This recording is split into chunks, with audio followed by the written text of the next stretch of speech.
I've been on the business side of things, and I'm really looking forward to this conversation with uh, people who are far more intelligent than me. So I'll just hand over to Rory for a quick intro online, and then Matthew afterwards in the room. So Rory, just a quick intro. So I'm not really a behavioral scientist with any kind of credentials whatsoever. I've just spent about 38 years in direct marketing, advertising, and then founded a behavioral science practice within Ogilvy 15 years ago. And I've always regarded consumer capitalism and marketing in general as kind of the Galapagos Islands for understanding human behavior. That in other words, the correct way to understand business, commerce, and an economy, I think, is Darwinist, not Newtonian. In other words, go and observe what's really peculiar and then try and work out what's going on, rather than develop a theory in advance and force fit things into it. So that pretty much captures my attitude to what's going on. What I then see is that psychological factors, in particular trust, which I think is at the bedrock of almost all human value exchange, because it's not quantifiable, has been consequently massively devalued. Fantastic. Thanks very much, Rory. And Matthew, over to you. Yes, my name is Matthew Byrne. I have a deep interest in leadership and strategy in business. I've been working in business most of my life. I've also am working for the Australian Graduate School of Management, which is a business school that is attached to University of New South Wales. And I started some research a year ago thinking about what would make a successful AI integration, as the new messages were coming out that AI integrations weren't going that well. And I interviewed 20 CEOs who were about to do an integration, and they told me what keeps them up at night. And what kept them up at night wasn't the tech, it was their human capital. And so I then went out and created a model and did a research on 600 or 550, it's now 600 case studies over the last 4 years of AI integration, and actually found that the AI is not the problem, that HI is the problem, or the human intelligence side of it. And if we don't get that right, then we will end up in what we'd call a substandard AI integration. And we will actually not realize the potential of what the AI has promised us in the advance. And that research is now has been published. Went out the final report went out today on LinkedIn for everyone to have a look at, and it's now sort of starting to find its way into organizations, and organizations are starting to think about how do we do things differently and how can we maximize our returns. So that's about Fantastic. me. Thank you very much, Matthew. Thank you very much. I think it's going to be a fascinating conversation, and I'll kick things off with a question. Oh.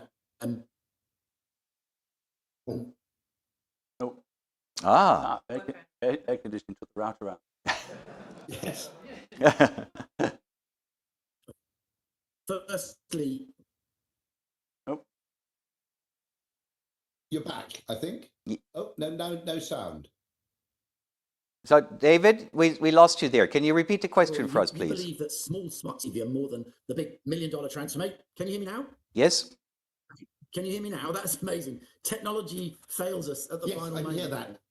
Yeah. Okay. Am I back on again? Yep. Yes. Yes, you're back on. I can take that question.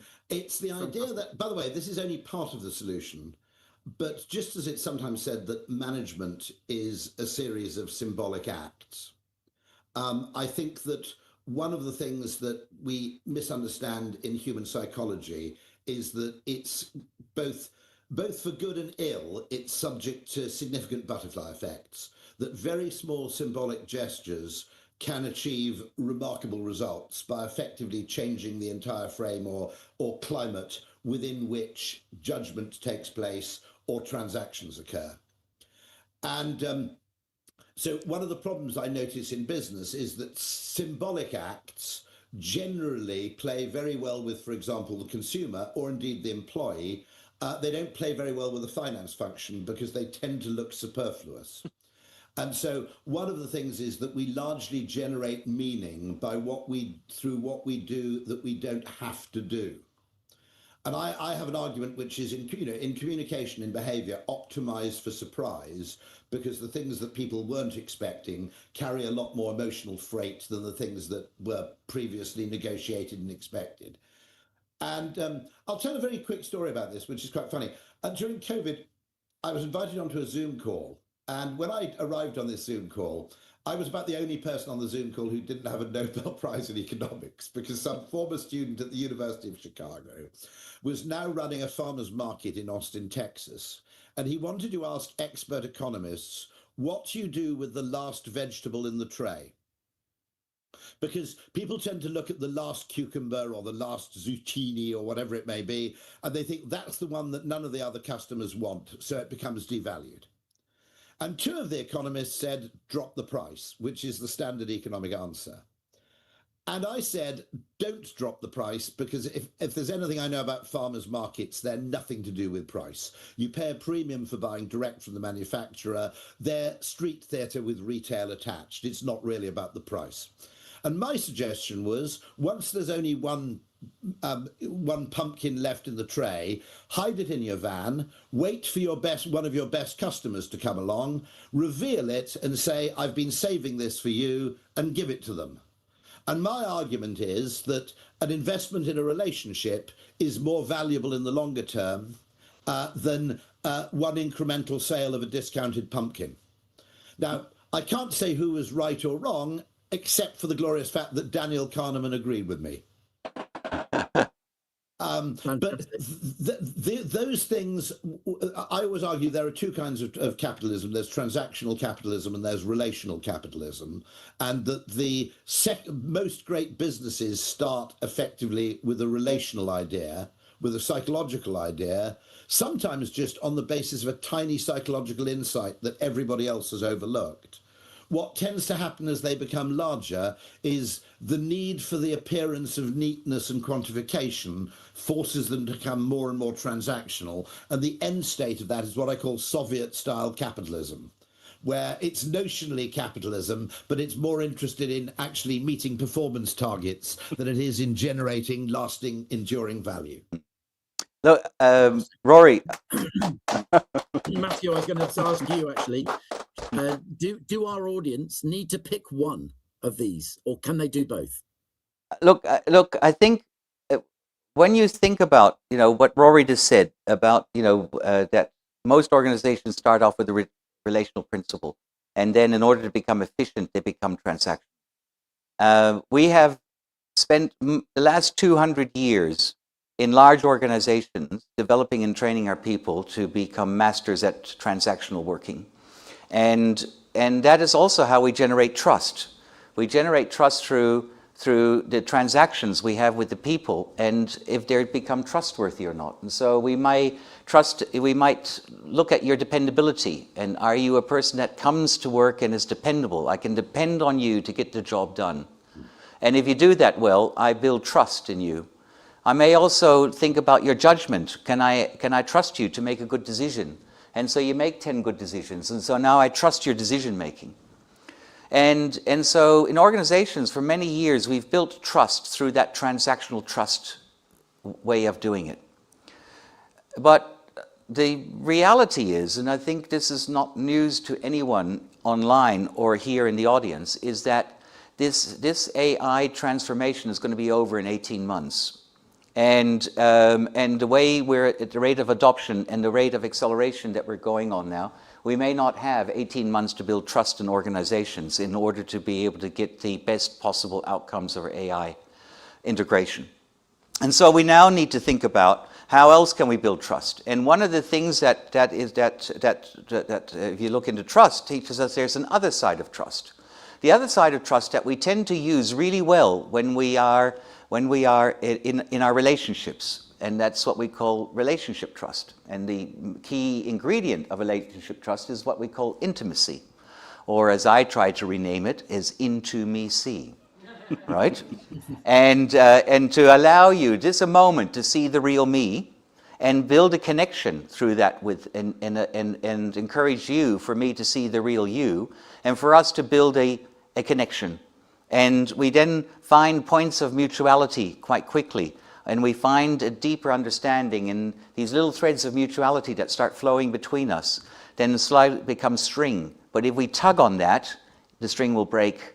If we keep going with that, it becomes rope, and that rope becomes really, really, really strong, and we can tug on that, and the trust doesn't erode. And we can have disagreements, and we can have difficult conversations with each other without going into and still recover after that. And Rory, what you were talking about is that organizations at the beginning are really, really good at building that kind of relational trust, because they tend to be intimate with each other, and they tend to be intimate with their customers.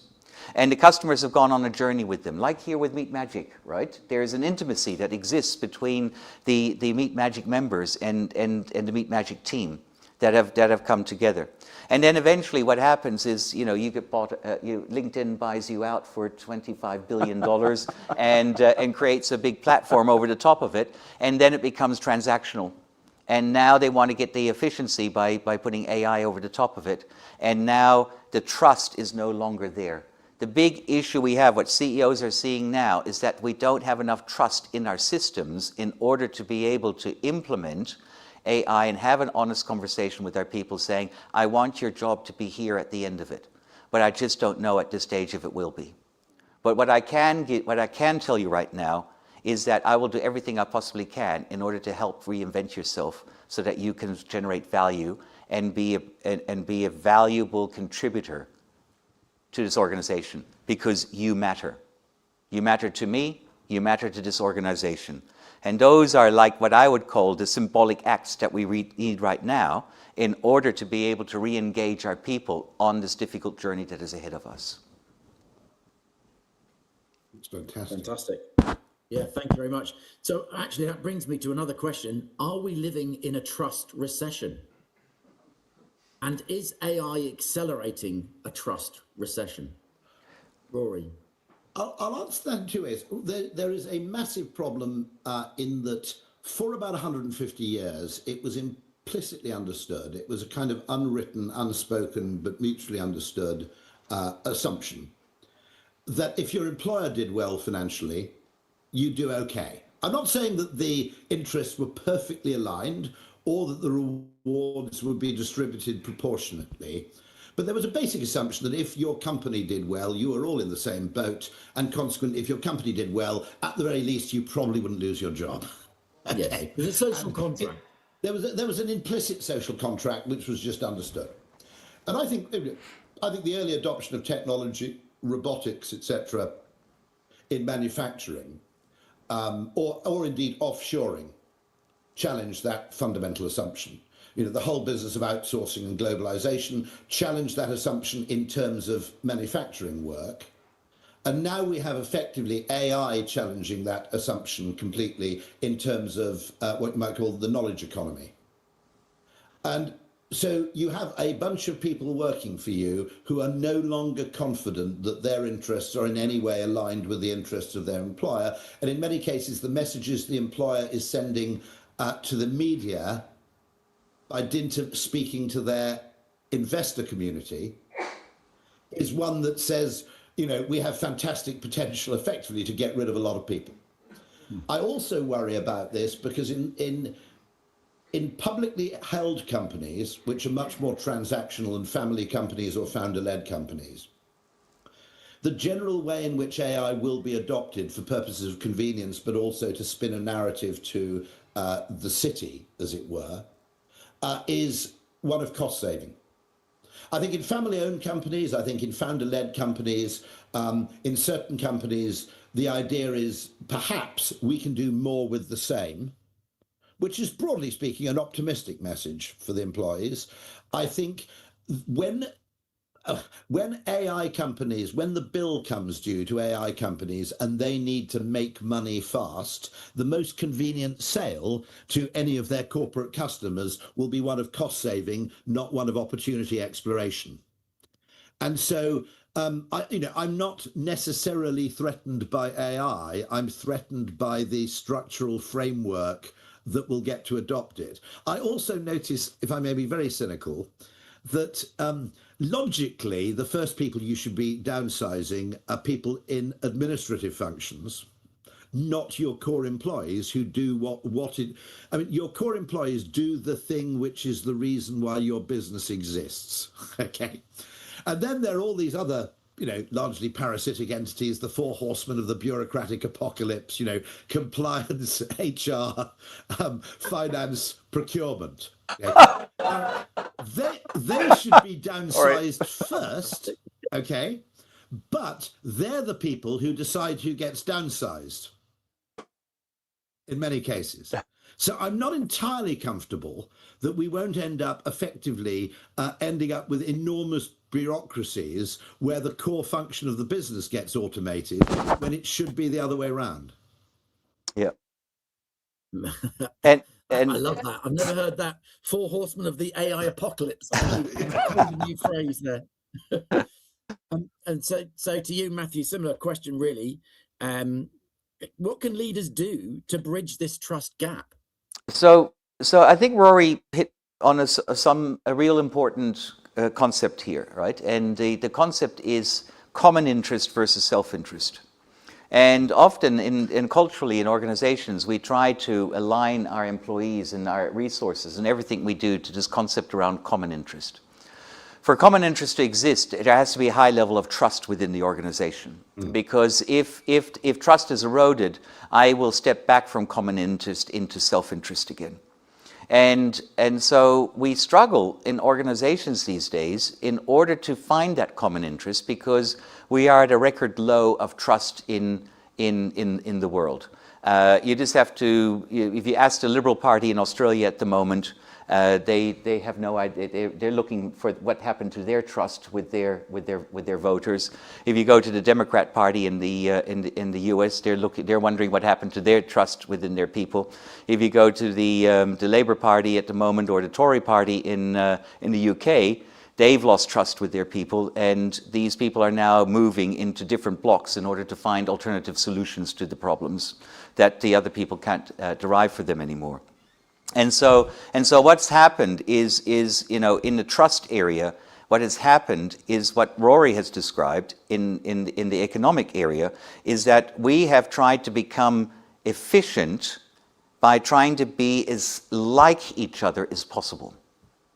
And because we've done that, we have traded away our competitive advantage, our uniqueness, our quirkiness, the thing that makes a difference, and the thing that actually wants people to be with us, away to try and be something that we are not. And so efficiency commoditizes my business, and I become a commodity, which means that I become a price taker in the end, not a price setter. And so therefore, the more I become efficient, the more my profit margin will erode, and the more I have to become efficient. And the cost of that is trust within the organization, because I may have to mislead or not be truthful, not be transparent with my people as I'm trying to become more efficient. And I'm not getting the best solutions because my people are not buying into the whole process. And because they've now switched to self-interest, which is in the end self-protection, which creates silos, which creates obfuscation, which creates blame, which creates all of those things that we today so commonly see within our organizations. And I see that as the real horseman of the apocalypse, right? As the lack of trust gallops through the organization and destroys everything that was built and everything that needs to be built in order for the organization to be successful. So there's an interesting question, which is if you use AI to optimize for efficiency, you'll end up becoming a price taker because you become more alike to your efficiency-seeking competitors. Yes. If you use it for a point of distinctiveness, or you use it to amplify your points of difference, my only problem is that doing the latter is usually more valuable than the former, but the gains are slower to appear. And it's harder work as well, right? What we're talking about is not. It's easier just to cut than it is to build. And so if I'm chasing a short-term bonus and I've got millions of dollars of my STI at risk as a CEO, do I secure my bonus by taking a short-term efficiency, or do I risk my bonus or forego my bonus in order to create real sustainable value for the organization in the future? And that's where the big trust issues are starting to play out, because that logic is not escaped even on the doorman of hotels. But by the way, one extra detail here. I think one way to earn trust is to show that you trust the other party. Yes. And so I think it's a two-way street, fundamentally. One very interesting large company which does something similar to that farmer's market principle I told you earlier. And it's always worth observing what they do, because Amazon, for all their faults, measure and test everything. And if you ring up Amazon and say, I ordered something and it didn't arrive, they just send you another one. Now, just to be clear, they don't do that to everybody, because trust grows over time. If it's the first thing you've ever bought and you claim it didn't arrive, they treat you with a measure of suspicion. After you've bought 150 things and the 151st thing doesn't arrive, they give you the benefit of the doubt. Most organizations now, particularly because the internet, anything online, for example, has to be proof, it has a very large attack surface. Everything's calibrated to the lowest level of trust. So when you sign into a website, or if you try and open a bank account, you're subject to the same level of scrutiny and suspicion as if your surname was Escobar and they'd never heard of you. You try and open a business bank account with a bank you've had an account with for 25 years, and you're basically treated to the same level of suspicion as if you're a mysterious character in dark glasses who just wandered in off the street.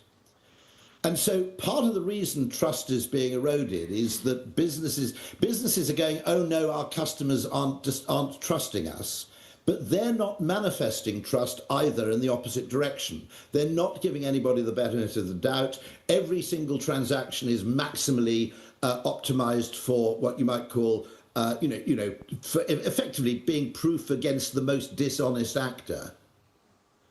And it's very interesting. There's a wonderful finding, by the way, in business, which was always regarded as being counterintuitive or a paradox, which is that customers who've had a problem with you, which you resolve satisfactorily, are more loyal subsequently than customers who didn't have the problem in the first place.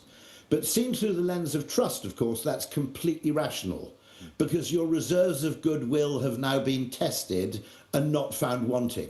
Everybody can be a fair weather friend. Everybody can be a great business when everything goes right. The businesses we actually devote our loyalty to and are accustomed to are those which will actually dig into their pockets occasionally when something goes wrong. And so it's worth noting that one of the things that's very rare is I've never had a brief which says, let's come up with 10 ways in which we can demonstrate that we trust our best customers. Yes. Yep. And I've never seen a brief on how we can build strategies in order to trust our people more, or actually give them the trust. Particularly when it comes to AI, right?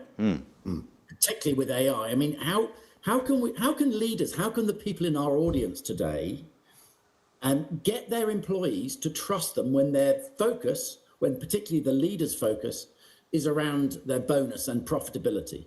How can we make that change happen? Well, I'll start this one off, Rory.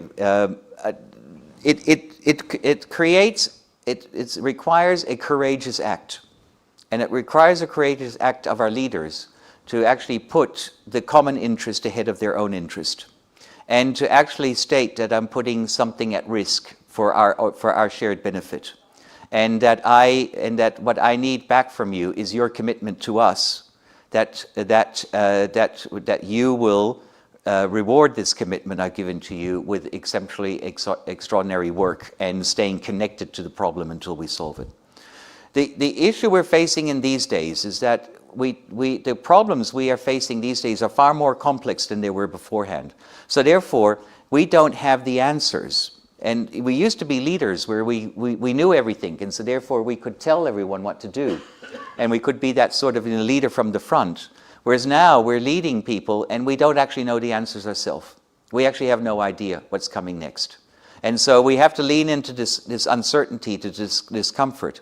And I need you to trust me enough that you come on that journey into discomfort with me, and that you stay in that journey of discomfort until we actually find a breakthrough and a solution. Ultimately, we always do, right? And we always find that. And Rory, you know this from the creative process at your advertising agency, when you said, give us 2 weeks, and you come up with 78 dud ideas, but the unwavering belief is that we're facing into this complexity together, and the answer will come.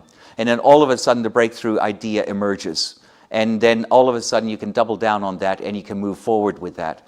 And that is what leadership is required to do. And for that, we need to put more at risk, or what I call take personal risk.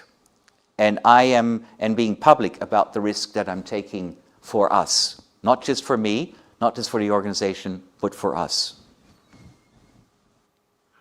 One very interesting thing I learned about, I worked with a company called Gaping Void, who are cultural design people, and they said a very interesting discovery they made is that it is actually an extraordinary power play for a chief executive to say, I don't know how to solve this problem. I'm confident that between us we can.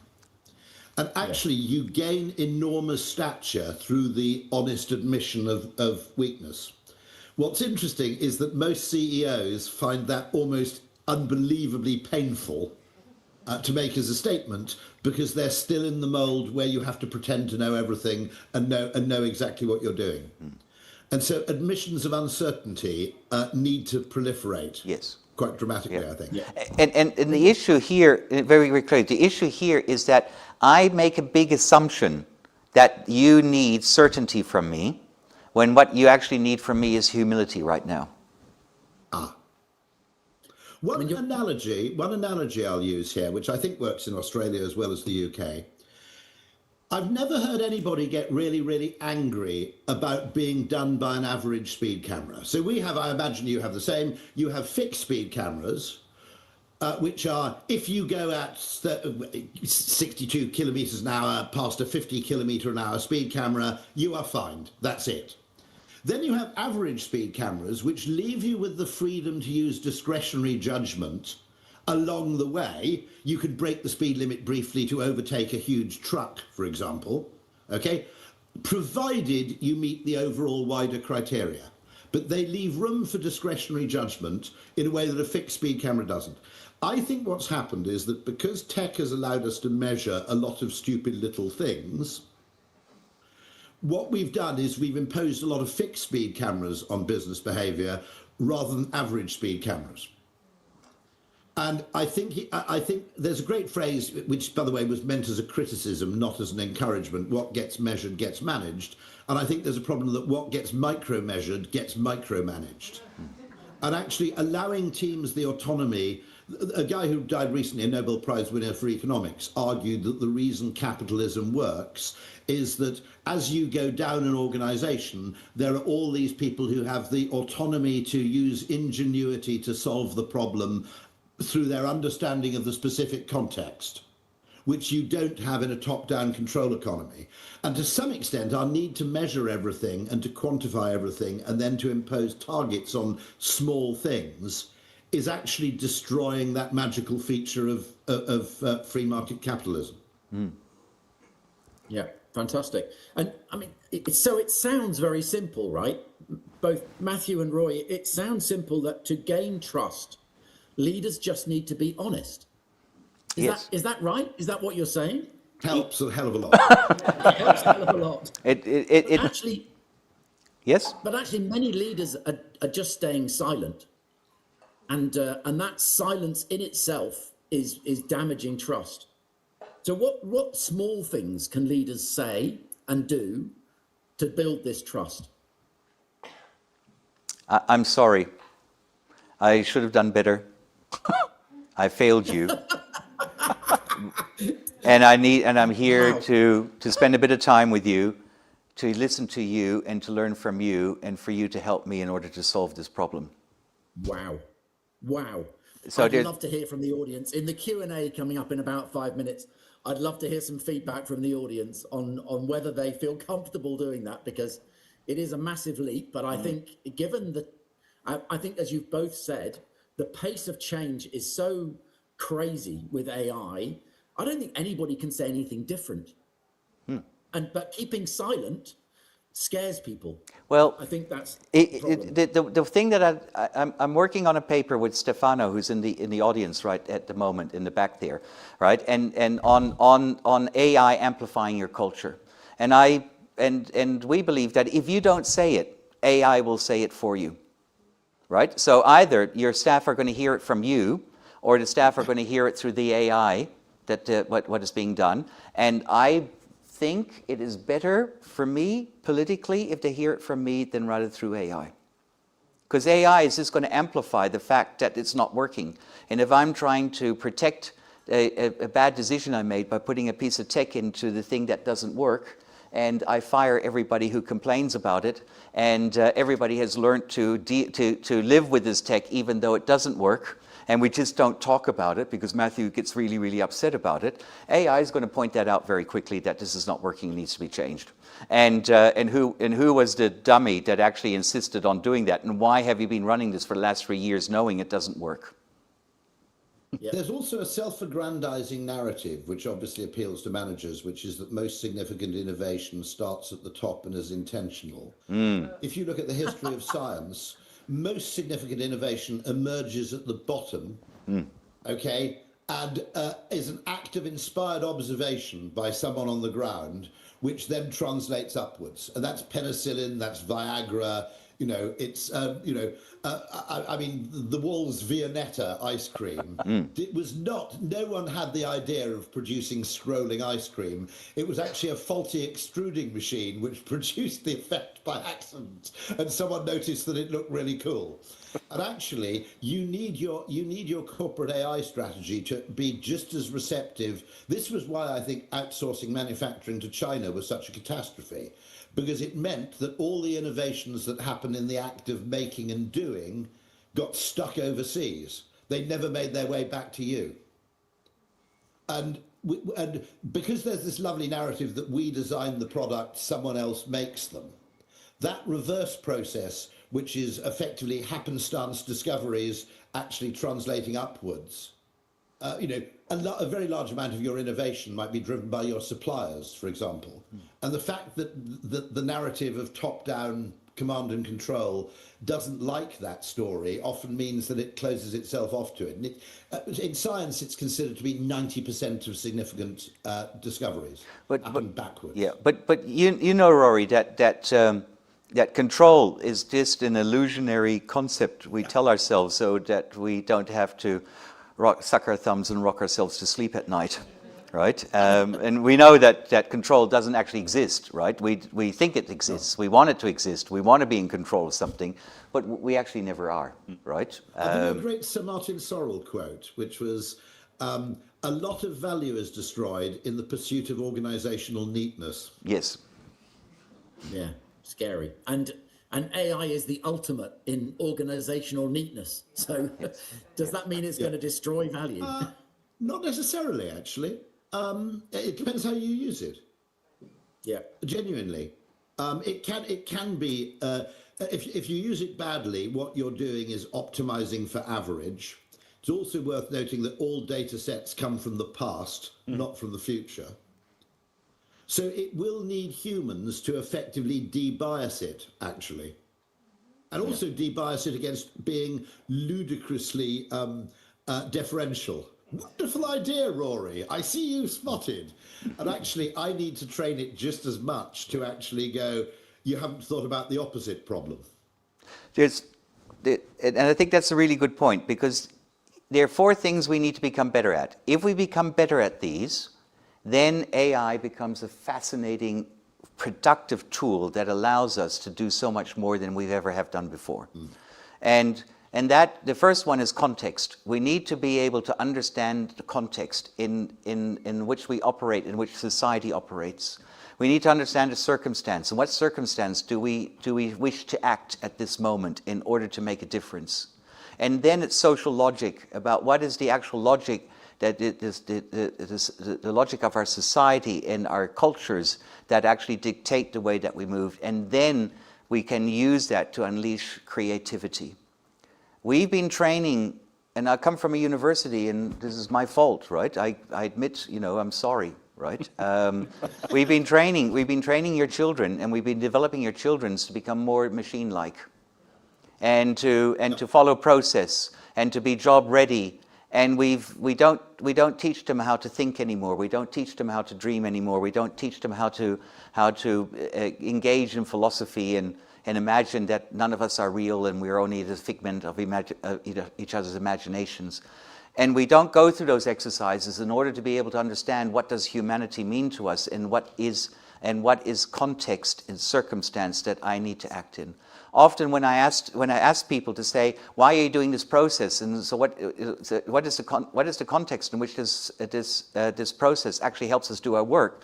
People can't answer that. They said, oh, I don't know. I guess it could be this, but we've never spoken about that. We spoke about the technical aspect of the 7-step process, not the philosophical aspect of why we have this process. And so I'm advising school leavers at the moment to not just take a gap year, but to take 2 gap years, right? Travel the world, work as a barista, have fun. And then in 2 years, we might actually know what will be needed and what will be gone. Great We'll have advice. twice as many Australians in London then. Yeah, absolutely. and you'll finally get a good coffee over there. Touche. Fantastic. I think we're going to go to Q&A in a few minutes, but just one final question, really, just to say, in 2 years' time, Matthew, when those people come out of their 2-year gap year, what do you think the successful AI leaders will look like? They will understand that the concept of being is more important than the concept of doing, because we define ourselves by doing. We like to be busy, and I look around the room, and most people don't work a 37.5-hour week in this room. Am I correct in that assumption, right? You're working more hours, and so therefore you're working harder rather than smarter. And we define our quality by an outdated concept of time and salary, when really what the future for us holds is saying, how can I generate twice as much value in half the amount of time, and actually go sailing and or play some golf or pickleball, right? Whatever that might look like, and whatever that could be. And would we celebrate those people just as well as we celebrate those people who do 60 hours a week? We need to let go of that paradigm of working harder. We need to release ourselves from the assumptions that we are not the sharpest tools in the shed, and that we're not as good as the others, because we are as good. And we can come up with a breakthrough, and we can come up with great ideas. And we just have to know that people believe in us, help us to come up with those ideas. And what Rory said is to enable the base to come up with those ideas, because they already have 10 of those ideas. They just don't have the courage to speak about them, because nobody will listen to them. Or if they do, they will get shut down, because it's not their job to do that. Fantastic. Rory, just a final comment from yourself? I suppose, yes. I mean, I am optimistic in terms of if we frame this from the point of view of possibility, rather than from the point of view of efficiency. There are 2 basic modes in which you can look at a business, and actually they come in a way, they're influenced by, unconsciously, by 2 schools of economics. There's the Austrian school, which believes value is subjective and sees business as a discovery mechanism. The point of a business is to continually explore new forms of value creation. Unfortunately, we've been subject, and most business schools are subject to kind of the Chicago school, which says that value is created in the factory, not in the mind, and that the job of a business is to give people what they want at a lower cost than they had it last year through gains to scale rather than gains to discovery. Now, all that efficiency stuff, I'm not discounting it. It has a value, but it's not where the real value creation comes from. And so I am worried that AI, it will be dangerous in two hands, the hands of terrorists and the hands of chief financial officers. Yeah, and I hesitate to say on that bombshell. That's a great way to end, I think. Starting off with the 4 horsemen of the apocalypse. Thank you, David. And ending up with that. That's fantastic. Thank you very much, Rory, and thank you very much, Matthew, for a fantastic session, a fantastic conversation. Loads of stuff. I've learned new stuff, and I hope the audience there has as well. I think so. Amazing experience. I think just for a Friday night to sit here and listen to you two guys is fascinating. Food for thought everywhere. I think there's probably some questions in the audience which we should probably go to. I just want to make a quick plug, actually, because you've got Rory here. If you've got any questions to ask Rory, the guy's amazing, obviously, with his mind. But if you want to see him live in person, he's going to be in Melbourne. It's a very private dinner, and I'm not sure if there's any spots left available, but I know a few people that are going, and he's solving problems over dinner.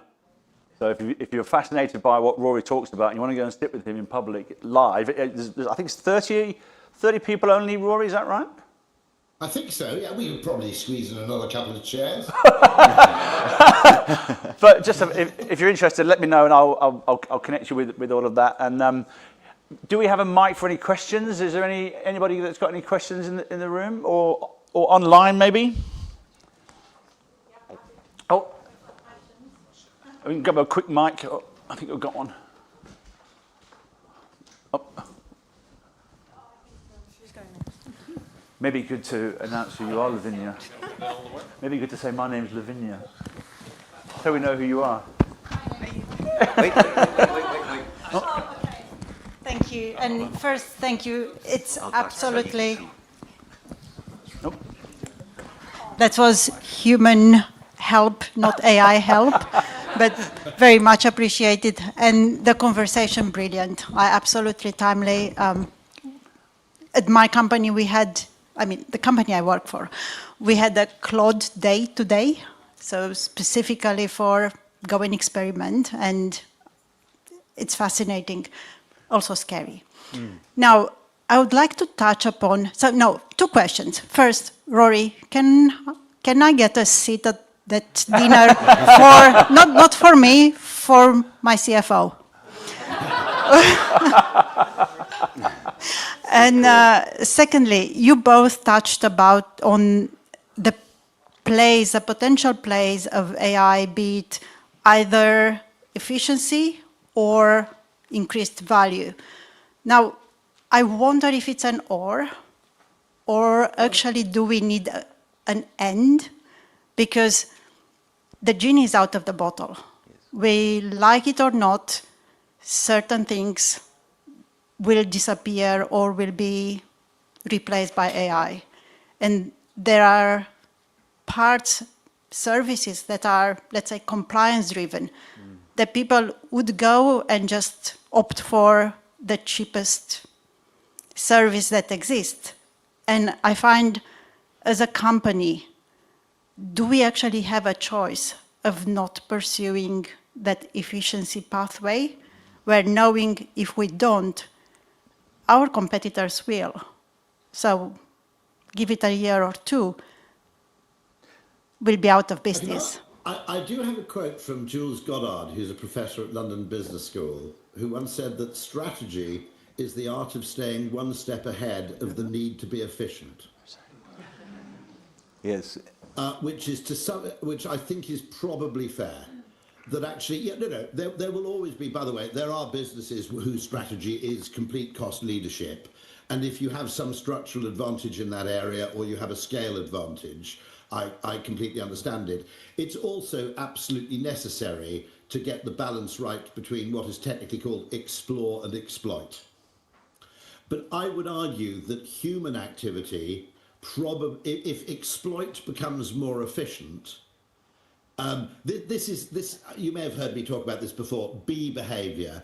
A certain percentage of bees don't follow the waggle dance because you need bees to actually harvest the sources of value and nectar and pollen that you know about, but they allow 10 to 20% of bees to wander off at random, finding out what's different and what don't we know about. And that's known, by the way, it also, that same inverted commas trade-off, I don't think it is a trade-off, I think they're two complementary parts of a system. But that same thing appears not only in animal foraging behaviour, but also in algorithm design, for example. You have this trade-off between to what extent do we rely on what we know and to what extent do we try and discover what we don't. I would hope that human activity gets up-weighted towards explore slightly and automation gets up-weighted towards exploit. That would seem to be a sensible division of labour in terms of, effectively, we have this kind of new world in which you have two kinds of minds, and this is based on Adam Smith. Each one should do what they're best suited to do, what they're uniquely good at. And I would argue that, what isn't yet known and dealing with, wider philosophical questions is still a human strength.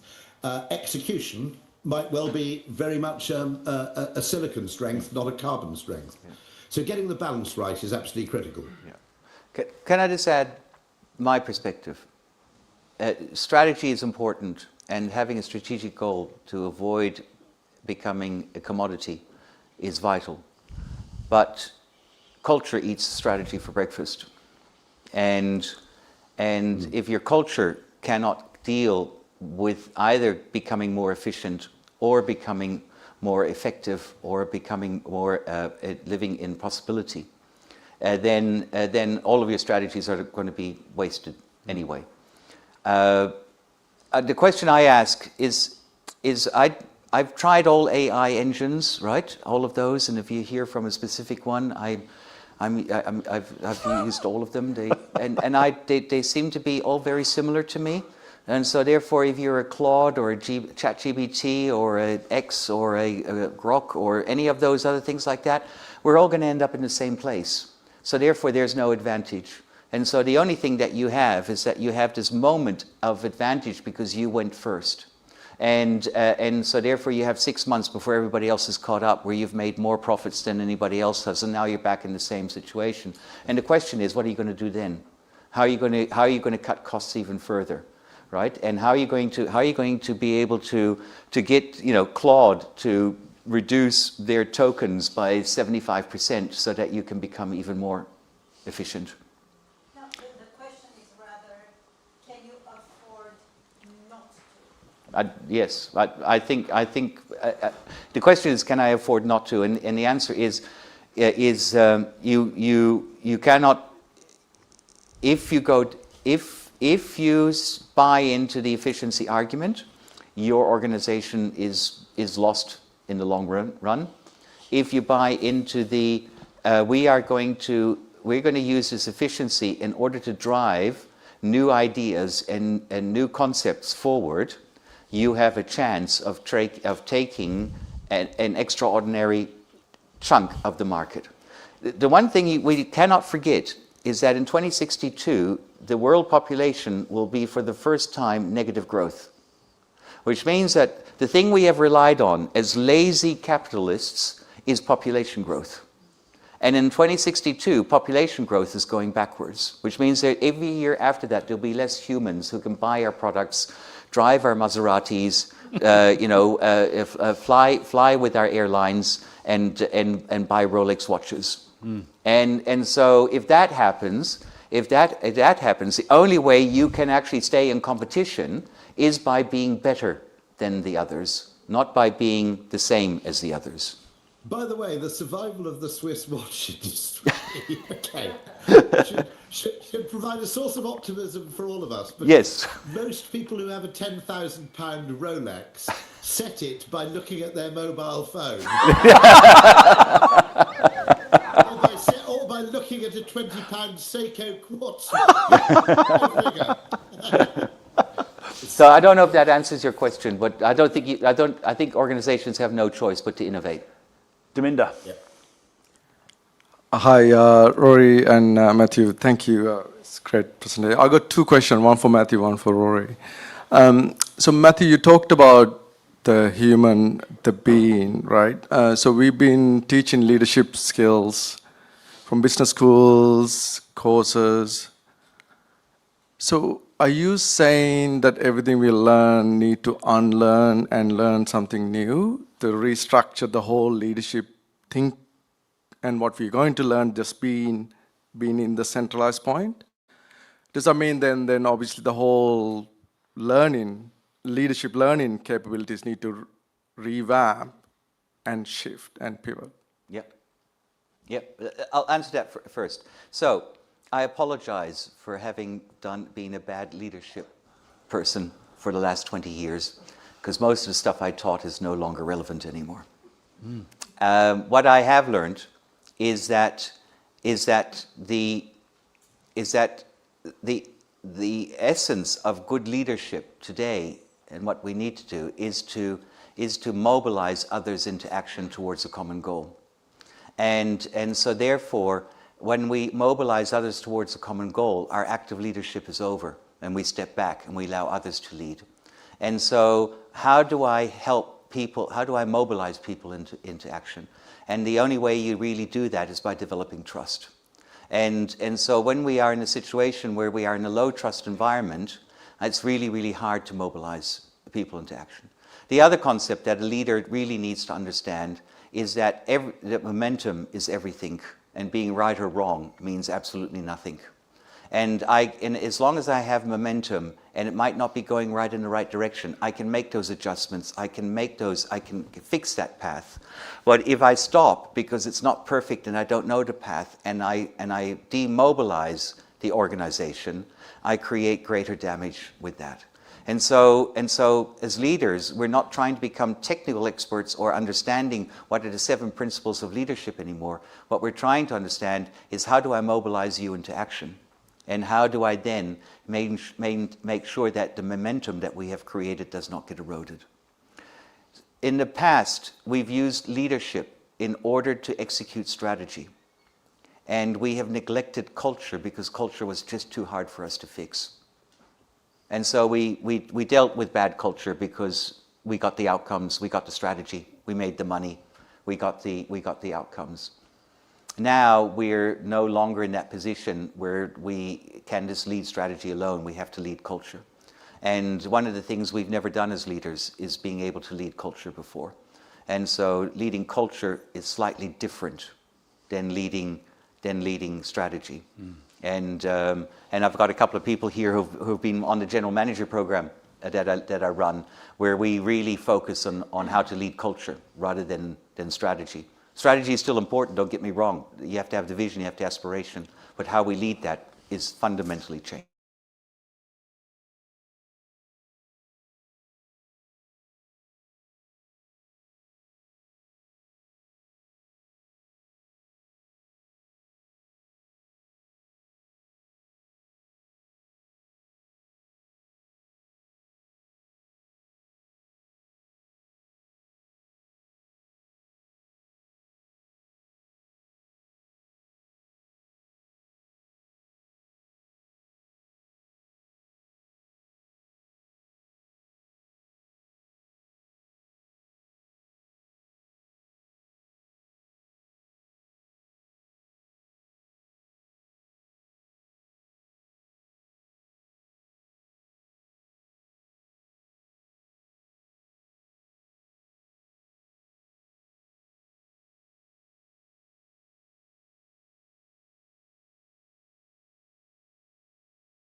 I think, on the other hand, it's a much, much healthier way to optimize for society, optimize for variance rather than optimizing for a single metric. You know, if you think about it, a good car is not optimized around a single, you know, acceleration, fuel economy, you know, whatever it may be.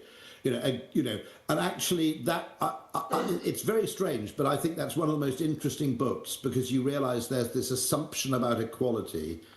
I mean, you know, we've suddenly got to ask tough questions post-COVID, which is, who's better off, someone in London earning £200,000 a year, or someone who's next to a beach in Tenerife who earns 50? And I think one of the things I hope is that we become just a bit more philosophical about this stuff and less obsessed with quantification. But as I said, that doesn't absolve us from a moral imperative to look after the vulnerable or people who are genuinely suffering. But there are lots and lots of different ways to be happy and successful, I would argue. David, Rory, we're bang on time. That is absolutely amazing. I think we've got one more question. Yes. Beg your pardon. So sorry, Mercia. Oh, thank you. I don't know if this works. It does. Are you okay for time, David and Rory? Just for one more minute. Yep. Yeah. Okay. Great. Thank you. Thank you very much. Thank you, Carl, for organizing this. I think the only way this conversation could have been better is if Seth Godin was part of this conversation. I really enjoyed the fact that technology wasn't mentioned in the conversation of AI. But in terms of Matthew saying, thank you for the apology, what you've taught people and how to become leaders and follow rules. That's why I learned from Seth Godin that our current school system has been developed around the Industrial Revolution, where people were taught to follow rules. They leave school and they follow rules, therefore they don't think creatively. And I still see that. In terms of encouraging people to use AI creatively, where they build things from bottom up rather than from top down, where things were created, like Coca-Cola was created by a pharmacist. Fun fact. How do we keep the momentum going with encouraging people to use AI without everyone sounding the same? So, for example, I work in cybersecurity, and I'm trying to outsource or delegate things to various people in the business to help me out, while at the same time trying to teach them about cybersecurity and the importance, including AI governance. This is being recorded. Okay. How do I make sure that they don't just go into Claude or ChatGPT or Copilot or whatever, input a very simple prompt to get out AI training, for example? How do we make sure that we encourage everyone and empower everyone to experiment, but ensure that they don't just rely on what AI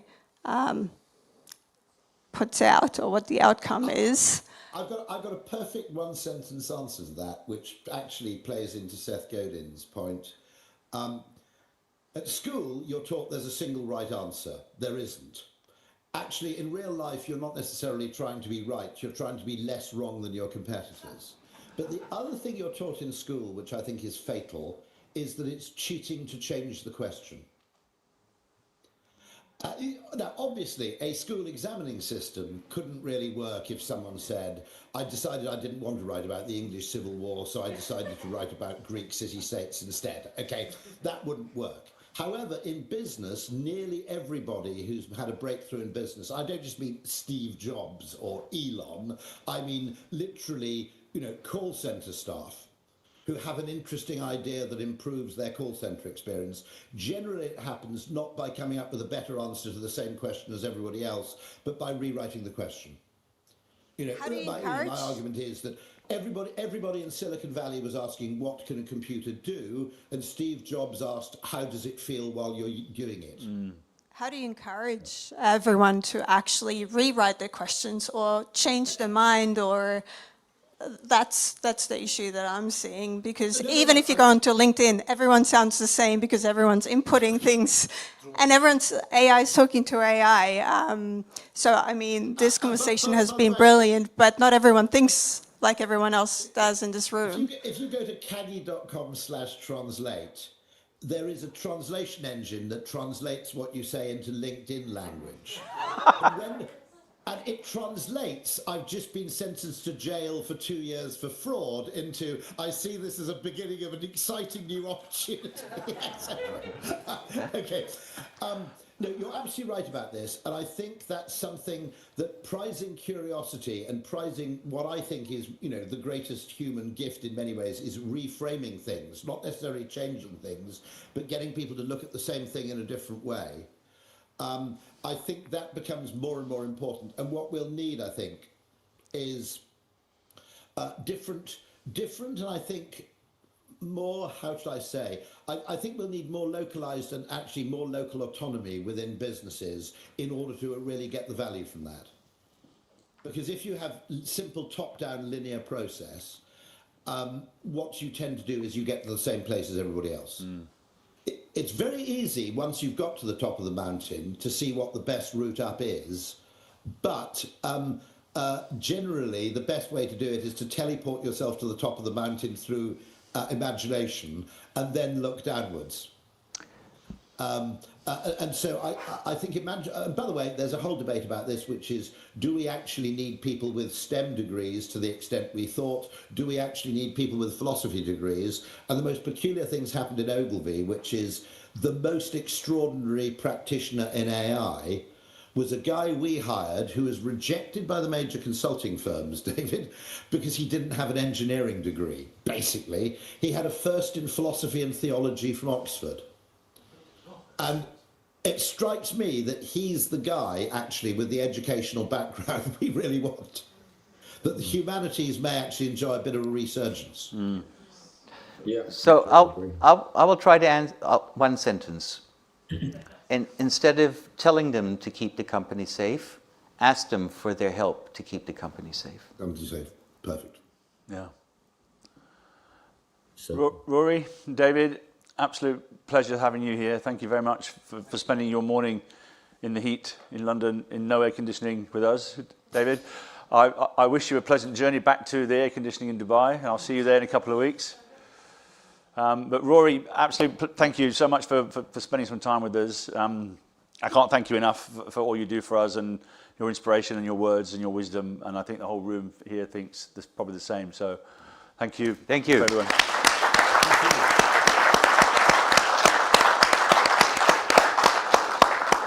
And on that note, it's Poets' Day here. It's piss off early tomorrow, Saturday. Beer's out there, so we're heading out. We're heading out there. So, David, thanks very much for your time, and we'll see you soon. Thank you very much. Thank you. Bye-bye. Well done, mate. Thank you. That's beautiful. Thank you, everyone. Drinks and stuff outside, food. It's Friday. You haven't got to go anywhere tomorrow.